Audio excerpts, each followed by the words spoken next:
French-bodied Series 62 is the most outrageous of coach-built Cadillacs. If any cars merit that old, cliched rolling sculpture sobriquet, it's the Art Deco works of the French Carrosseries, or coach builders. As with any shop building custom bodies for wealthy clients, their focus was on style. Predictably enough, though, the French pushed the design envelope way further than the Americans, Germans or Brits dared in the decades before World War II, and a few brief years following it. Their dramatic lines remain breathtaking today, in an era when automakers were still trying to sell the mass market on the concept of aerodynamic styling. They must have seemed impossibly avant-garde. And Carrosserie Saoutchik was always just a little more avant than the rest. Jacques Saoutchik opened his Parisian coach-building shop in 1906, it didn't last long after his death in 1955. His best designs have all of the swoops and curves of the other French operations, Figoni et Falaschi, Porte-à-Haute, Bugatti, Frané and so on. But he always seemed to go further, to take an element or a theme and really run with it. Saoutchik's 1938 Graham 97 left the Art Deco front of the car more or less untouched, but gave it wild parallel opening doors, something of a Saoutchik trademark, a cabriolet top and a funky singular fin on the trunk.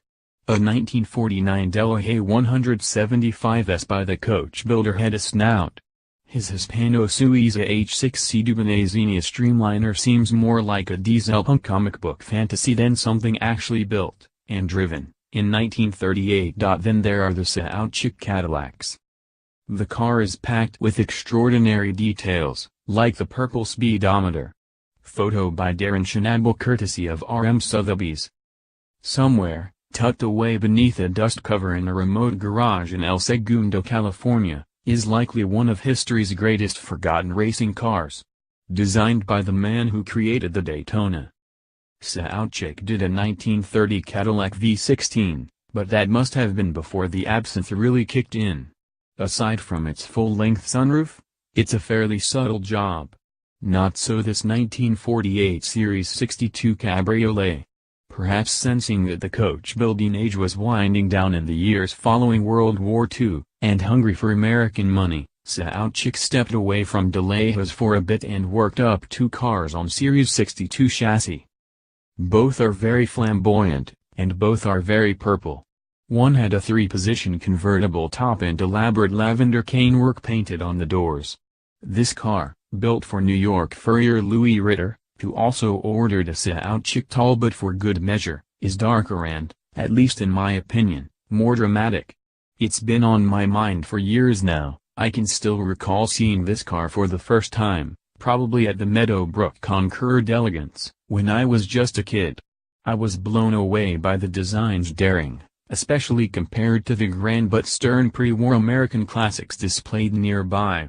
It and number 39, a car meant to be owned and driven by someone interesting, and definitely extroverted. No, it doesn't look anything like a Cadillac at first glance. But that's part of what makes it so cool. If not for the wheels, the interior and the little Cadillac crest on the front, you'd be hard-pressed to say what you were looking at, but there's something distinctly American about its scale. It's downright massive next to the European cars of its era, and reportedly quite a comfortable cruiser, thanks to its V8. And it somehow manages to have more chrome than the Harley Earl-styled factory version. Have the French outchromed the Americans since? I seriously doubt it. Any way you slice it, this four-wheeled fantasy is a totally unique beast, a no-holds-barred reinterpretation of an American classic by a bold master of coach building in the twilight years of the craft. The photos, nice as they are, really don't do it justice. The car will be sold alongside a wide-ranging and well-selected group of lots at RM Sotheby's Icons 2017 sale in New York on December 6, 2017. Unless I come into some money real soon, it's looking like it's going to be driving off into another private collection. Estimated sale prices between $850,000 and $1 million. Hopefully it will make its way back to the show circuit. And number 39, D'd love to see it on the concours field again. Or better yet, on the road.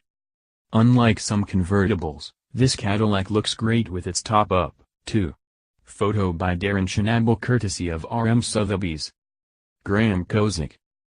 Graham Kozik drove a 1951 Packard 200 sedan in high school because he wanted something that would be easy to find in a parking lot.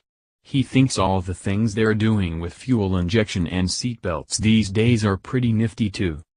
See more by this author. Classic cars, car life, car news, luxury, auctions, Cadillac.